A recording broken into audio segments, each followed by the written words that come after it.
Welcome to Talk with the Mayor. I'm Scott Converse, the publisher of the Longmont Observer, and we have with us our mayor, Brian Bagley. Thanks again. Yeah. Welcome to the office. As you all know, we do this every month with the mayor, and we touch on a series of different topics and subjects, which we're going to go over today. And we're also really interested in what you would like the mayor to answer questions about. So feel free to give me a direct email at scott@longmontobserver.org, and maybe we can ask the mayor directly from whatever you'd like. Whatever you'd like. All right. So let's just dive into it here. Sure. So let's talk a little bit about what's going on with the Longmont Housing Authority. As I heard in a meeting, I believe on Friday, that there's an update there, stuff going on. Yeah. Well, it's an update, but it's just a continuation of what's been happening. I don't remember Mufi's last name, but we brought in someone very, very experienced from Loveland who ran their affordable housing department for decades. She retired. She came out of retirement, thank goodness, to come down and help us do an executive director search. And so the problem with we've had several problems with the Longmont Housing Authority, but primarily most of the problems have to do with this supportive housing component. We've had no problems managing the senior facilities, for example. But supportive housing, you've got, I think it's 70 to 80 units that people are dealing with substance abuse, mental illness, just on the brink of homelessness. And so, that has a whole bunch of challenges that if folks aren't qualified or experienced or wary of, the problems don't get handled in an appropriate way. And so once Mufi came on and the ex-director left, things there have kind of calmed down, and the crisis has been quenched a little bit. And so we're looking for an executive director, and hopefully that process will. I think if I remember correctly, we've already started getting applicants who are interested in submitting their application. So we'll ultimately pick 3, post them in the paper, and then have an interview process. Right. Although I don't think the city will be involved, that will be done by the LHA board. Why do you post them? Why do you post the final candidates? I'm curious. I don't know. I asked that the last city council meeting. I didn't know that was a criteria, but apparently it has something to do with Colorado state law. Very interesting. Don't know. All right, great. Well, we look forward to seeing where that ends. So that you had this really large group of students show up at the Tuesday council meeting. Oh yeah, yeah, which was really fascinating. They are student ambassadors for the Longmont Sister Cities program. Right. I don't really know a whole ton about it, although I've heard about it for quite a while. But what is it? How does it work? Sister City. We've actually got 2 sister cities. We've got Ciudad Guzman down in Mexico, and then we have Chino, Japan. And our sister cities, first of all, the Sister City program was started by Dwight D. Eisenhower, who was the president back in, before I was born, 60s, 50s. Maybe? 50s. And so his idea was, hey, if we can develop sister cities, relationships with these cities all across the globe, we develop a better understanding of each other's cultures, our desires, our needs, and it will lead eventually to less wars and just strife across our planet. And so Longmont participated, and every year we send a group of our high school students to Chino, Japan, and Ciudad Guzman, Mexico. And they, in turn, send their students. We call them ambassadors. Adults who go with them are called chaperones. And it's a week, typically during the summer. And we expose them to our culture here in Longmont, and obviously, which entails Colorado and the United States as well. But our little version of our USA culture here in Longmont gets shared with students from Japan and Mexico. All right. I never knew that it started with Eisenhower. That's excellent. So, do you think it works? We haven't gone to war with Japan or Mexico since it started. So far so good. So far so good. All right, that's great. Hey, so several boards and commissions are up. Yeah, a whole bunch of them. I think it's 12, and the deadline for applying is May 18th. How important is that? I mean, what's the story behind that, and why do we do that? It is very important.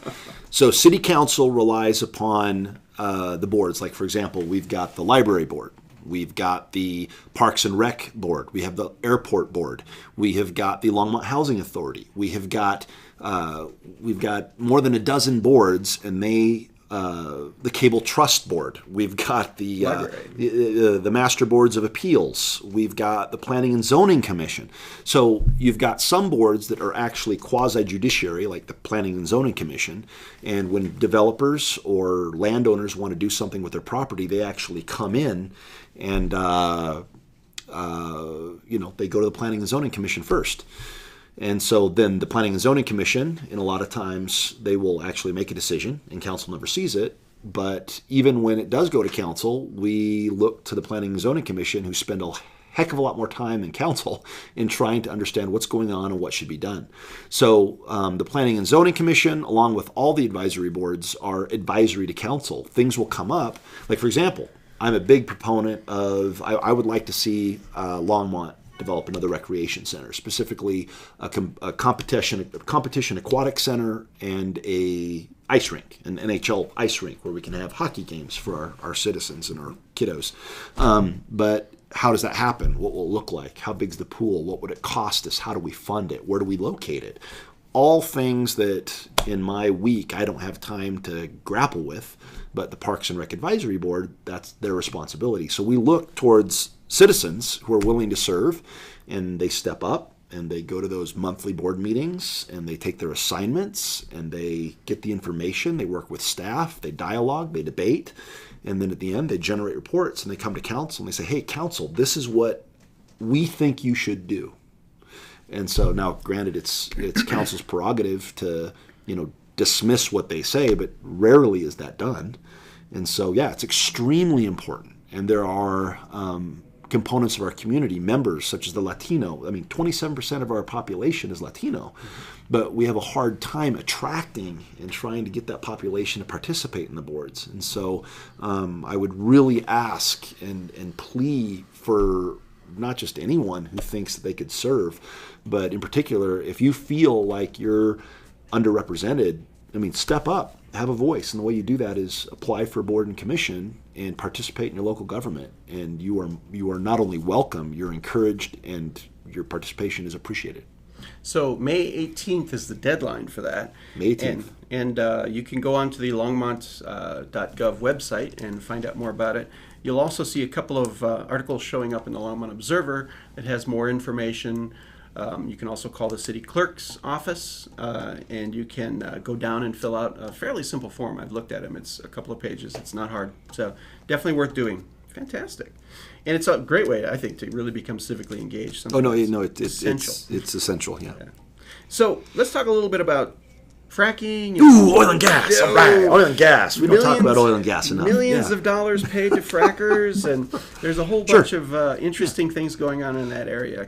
I'll just let you start off. Okay. So I know you've been involved for all quite a right. while. History here, and take all the time you need. Go get a coffee, people, or a Coke, because it's here comes the boring stuff. So I didn't know what fracking was the first time I ran for council.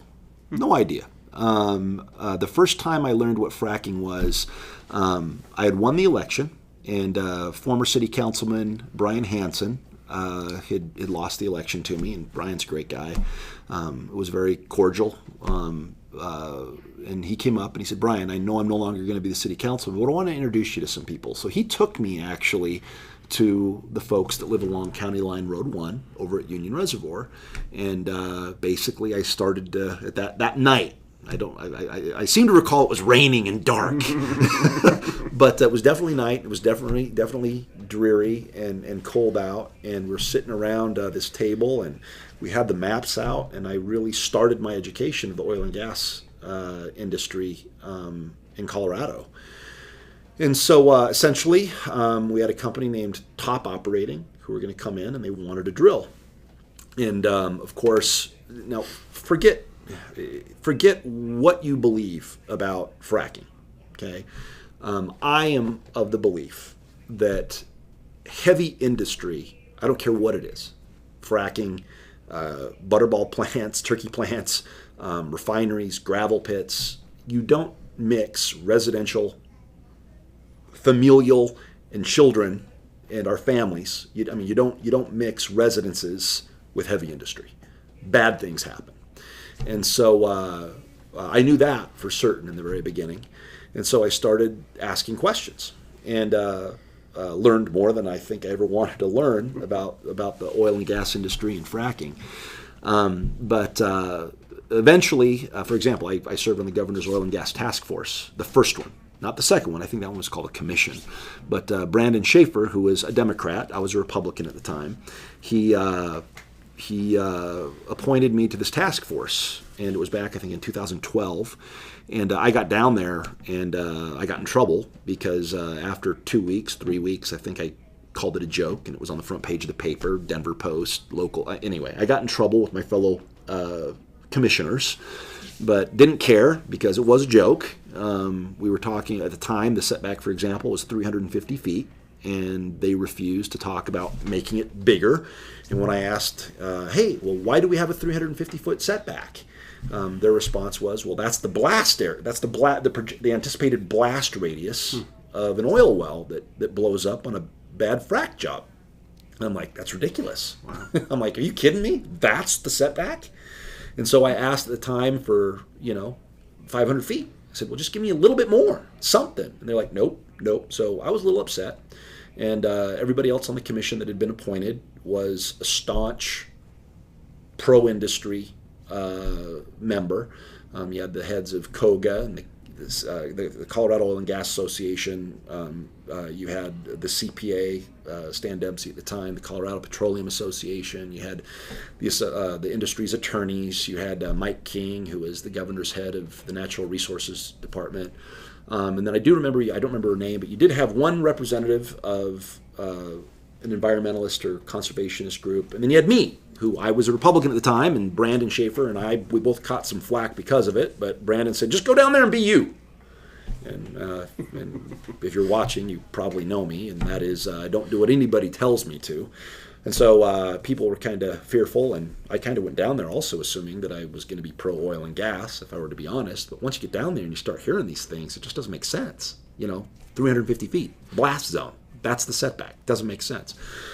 And so after spending, I think it was 12 weeks on this project, it became quite apparent that they were not going to make any real significant, impactful change. So I believe the statement I made was, you can either make real change and protect the citizens of Colorado, or I'm going to go back to Longmont, and Longmont's going to take it into their own hands.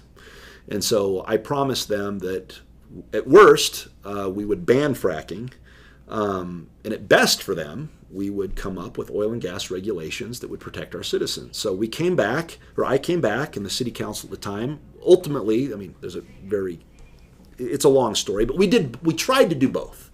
The citizens passed this ballot initiative that banned fracking, which ultimately in 2016 was ruled unconstitutional by the Colorado Supreme Court. But what most people don't recall as a result of that loss is that there was another lawsuit.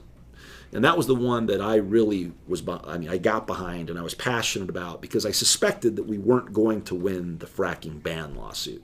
Case law, I'm a lawyer, so case law, I was aware of the law in Colorado, and I knew that eventually would end in death. Even though it was a delay, I figured it would end in death.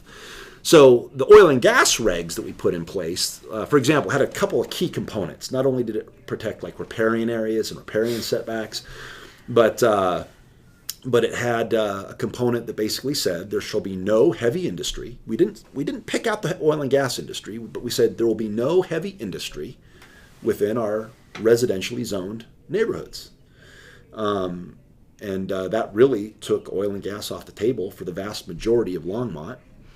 And then what we did, we also put in a carrot for the oil and gas developers. And we said, look, we will fast track your drilling if you agree to be 750 feet beyond schools, beyond homes. Now keep in mind, the setback at the time when we did that was 350 feet.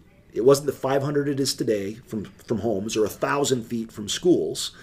So the extra 500 feet was pretty visionary at the time, even though it was just 2 years ago. Or actually, it was longer than that. It was 4 or 5 years ago now. But And so yeah, so these so top operating basically came to us, and there was a legal component to it that basically said a city can actually put oil and gas regulations in place, but those oil and gas regulations are preempted by the state. And so, what do we do? Well, they're allowable and permissible under law so long as we can show that our regs and the state's laws are compatible. So the state brought a lawsuit and said, nope, not compatible. We are going to strike down your oil and gas regs because, unlike the fracking ban, it successfully banned fracking on the surface here in Longmont, or 98% of Longmont. And so, but we had a trick, one ace up our sleeves. We had gone to top operating, who, at least I personally and some members of city staff, we've gone out of our way to, I mean, some people believe that you hate your enemy, you treat the other side as your enemy.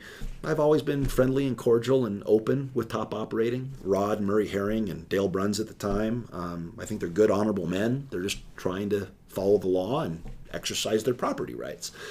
And so we went to them as a city and we said, hey guys, why don't we let you drill, but let's just cooperate on figuring out a way to drill away from people.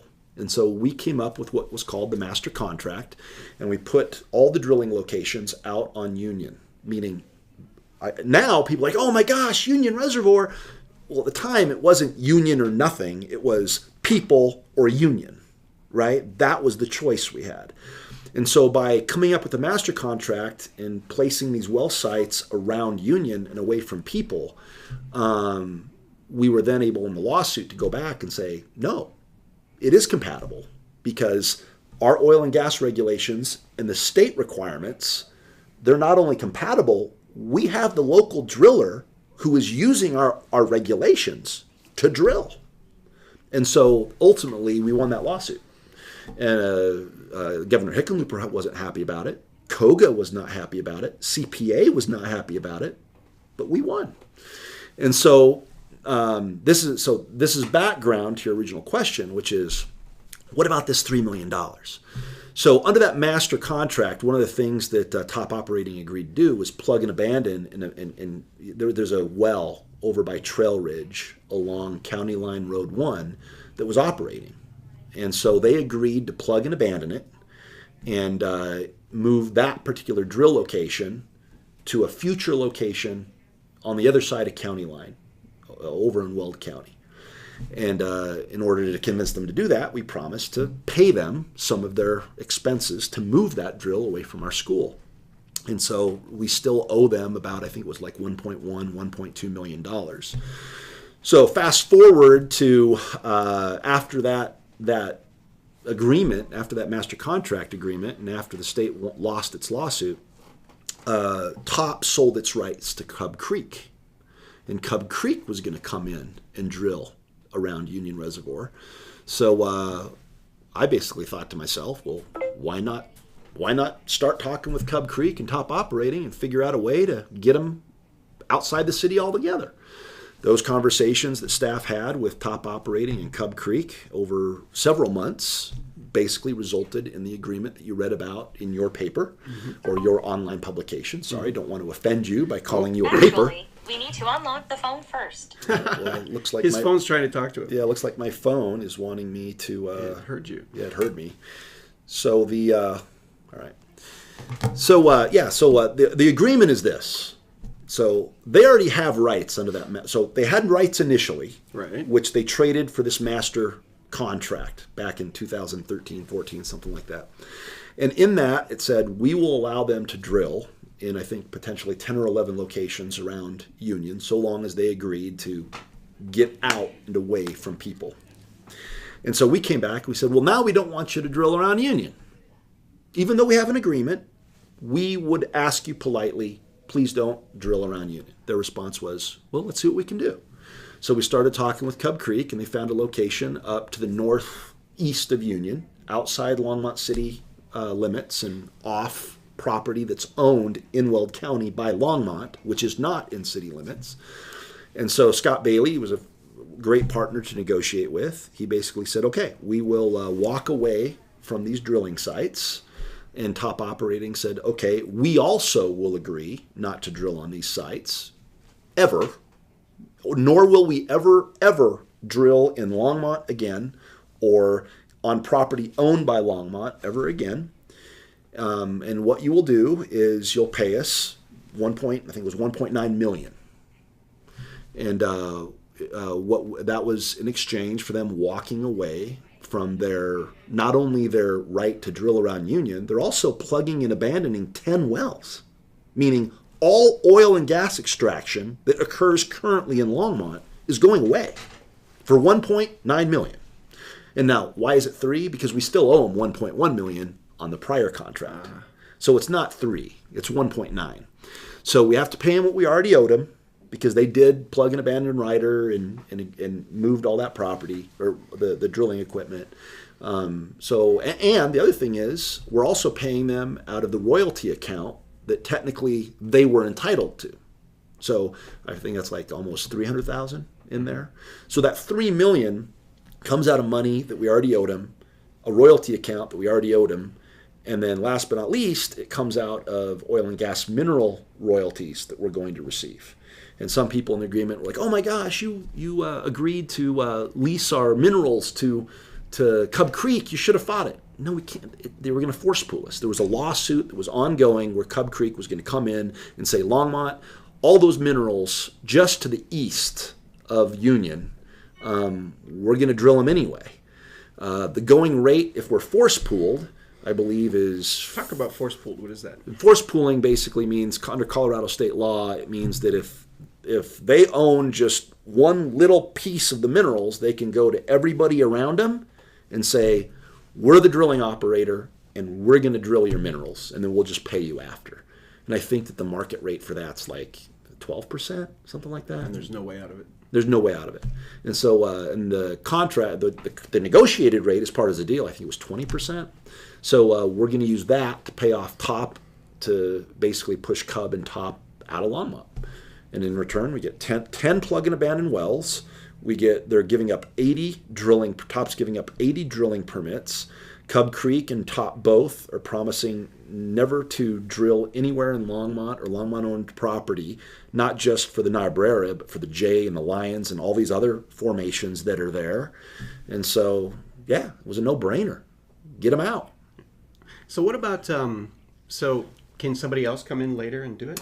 Yes. I mean, yes. We've also talked to Extraction, and there's a slight possibility they could come in down south, but they're not. We've talked to them. Doesn't sound like they're going to do that. But the vast majority of the minerals are owned by Cub and Top.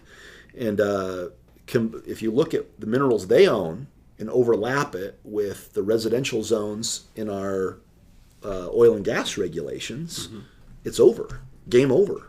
There's nowhere else to drill in Longmont. This effectively ends the discussion. All right. Well, that pretty much ends that question then. All right. All right. Very good. So let's talk a little bit about the 100% by 2030 sustainable 100% project. All right. Let's talk about that. Yeah. First, who owns that project? So, I know what In the city. In the city. So, owning that project, I mean, the reality is, where the rubber hits the road, it's me and Tom Roniotis. Because you guys are on the board. So the mayor of Longmont sits on the board of what's called Platte River Power Authority. And Platte River Power Authority is made up of the cities of Fort Collins, Loveland, Estes Park, and Longmont. So there's 8 boards of directors. And those boards of directors, that board of directors, determine, the direction of PRPA.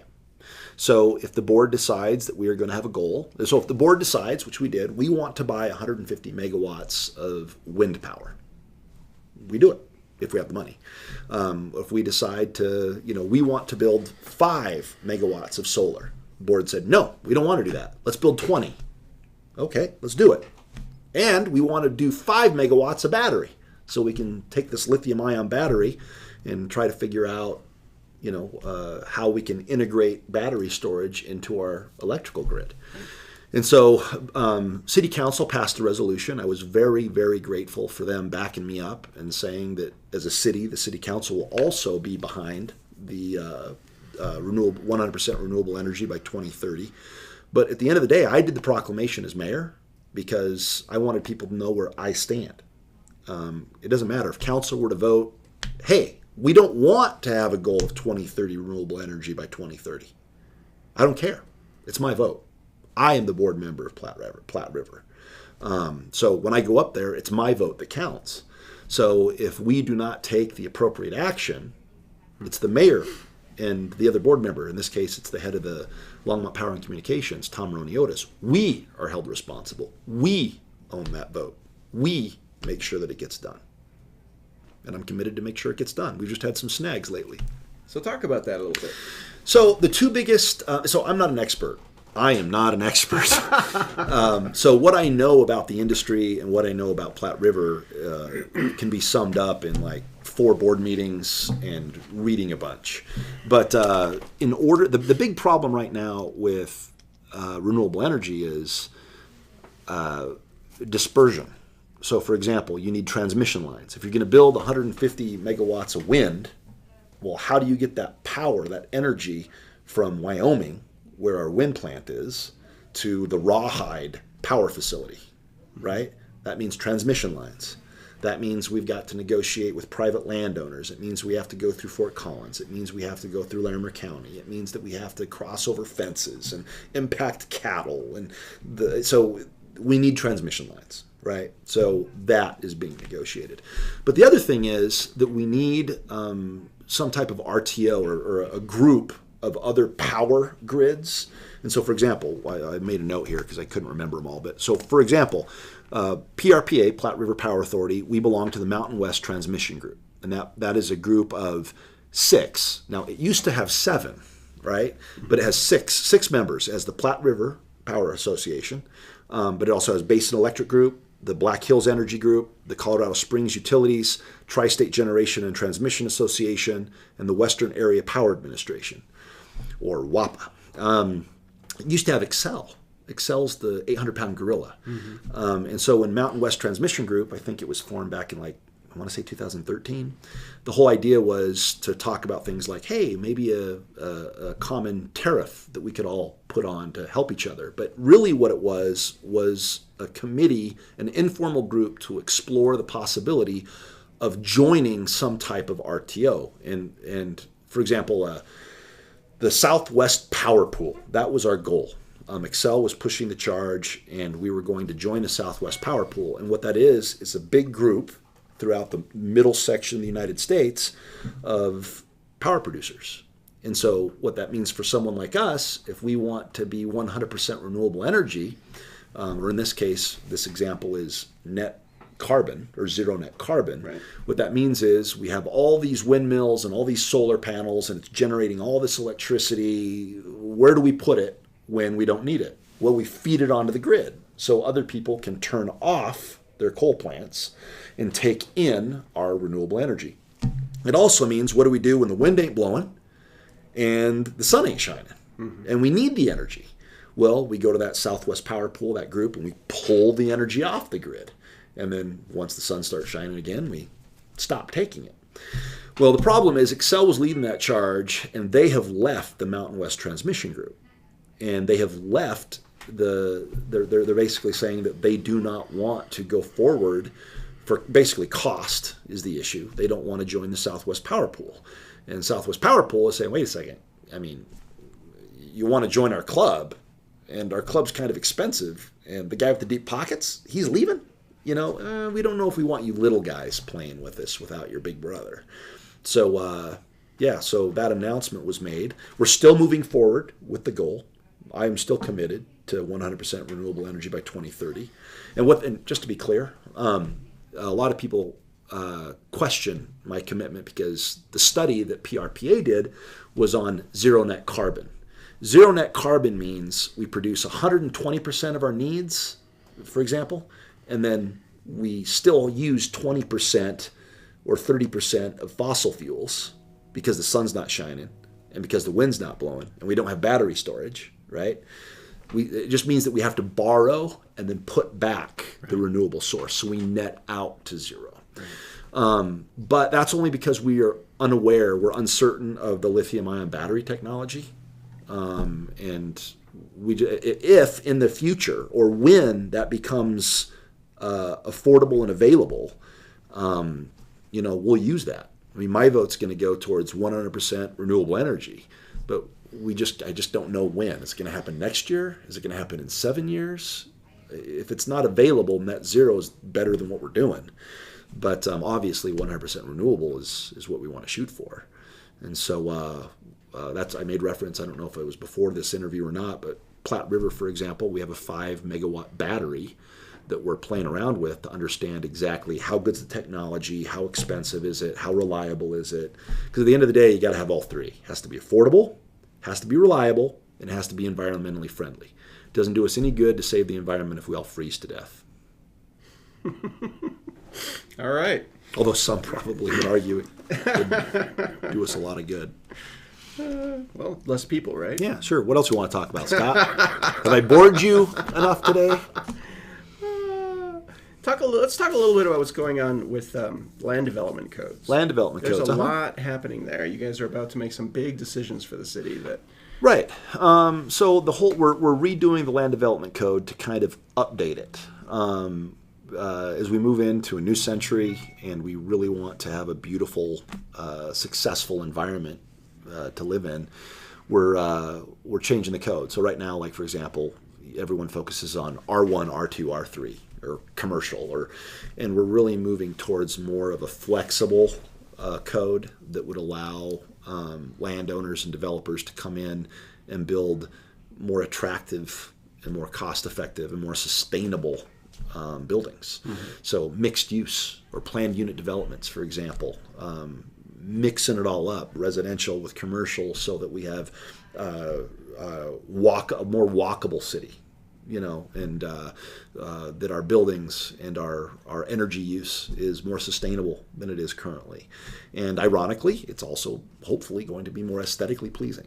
And so a lot of times I drive through Longmont and I'm looking at a neighborhood, I'm like, who let this go up? And so we're trying our best to move away from those ugly, unsustainable, environmentally unfriendly buildings to something that will allow Longmont to be prettier and more sustainable, and in some way, hopefully more affordable than it would be otherwise.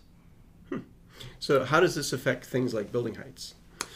So building heights, it's not going to. So right now, it's not going to change it a whole lot. So right now, building heights are 35 feet in residential areas. That's going to still be the same. You've got, but for example, downtown, theoretically, you can go to 45 feet. As it is currently proposed, but there's some people that live down there in the historic East Side neighborhood that's pushing back pretty hard on that. And then in addition to the 45 feet, you can actually go one additional story if you've got an affordable housing component. And then you can even go one more story on top of that if you're located next to a transportation center, like First and Main, for example, the railroad tracks. Right. When the train eventually does come, technically that's a transportation center. Our children's lifetime. In our children's lifetime, maybe. All right. So one last question. Yeah. Mostly because it has to do with zoning regulations. We have a limit on the population of Longmont. We do. Well, yeah. Well, kind of. People talk about a limit. What is the talked about limit? You will hear a talked about limit of 120 to 125,000. Right. So you'll hear the comment at build out. Longmont is designed to have 120 to 125,000 citizens. Right. And the reason why they say that is because Longmont has been built in a certain way, which has been fairly flat. I think we've got, we're sitting right now in a 3-story building. And then we've got, which is 41 feet 6 inches, by the way. And then I think the highest building in town is the Rose building down south. But most everything, Main Street has our highest buildings. But everything in Longmont's lower than that. And so if you don't do redevelopment and you just keep the heights of the current buildings as they are, and building continues to progress as it is, you're going to be hit at 120 to 125,000 people because we've built a moat of land. Mm-hmm. Longmont was designed, I think rightfully so, as a standalone city. Longmont City Council just 2 weeks ago passed an ordinance that bought the Newbie Farm and another location that increased our total open space area by, I think it was 11 or 12%. And so we continue to protect and preserve what makes Longmont special, which is our views, which is our agriculture, which is our environment. And so, so at some point we're going to hit build out. But if we raise everything and build 6 stories, that's a change. That's a change. And so for the first time, I think people are starting to ask, well, you've got to decide, and I don't think some people think it through, but the more open space you have, the more you limit the land to build. And so what that means is if you're not willing to go up, that means that your housing, if you have a pretty town that people want to move to and you limit your demand, Your affordability goes down. yeah, people with houses and the developers are going to go, hey, I can get more for my house. And so right now, we talk about an affordability crisis. Well, yeah, land and housing in Longmont continues to appreciate. And that is because we are increasing open space. It's because we continue to take action to beautify our city and make it a pleasant place to live and visit. And it's because that's pretty much it. People want to live here. And so, the real question is going to be, okay, well, we're having a Longmont City Council, we're having a retreat that's coming up. And one of the big questions we're going to have at the retreat is, what's Longmont going to look like? We've got a river corridor that when we originally started moving forward with that process, it was right before, right after the flood. But yeah, we have a real economic opportunity. Now, we have to make sure we protect and preserve the wildlife corridor, but we also have some economic potential that go along with that. And when we do the new building code, when we talk about height variances and allowing people to go a little bit higher, how will that impact Longmont? And you might say, well, we want to go up. Well, the only way to decrease housing is to provide more of it or make Longmont ugly so no one wants to live here, but I'm not for that.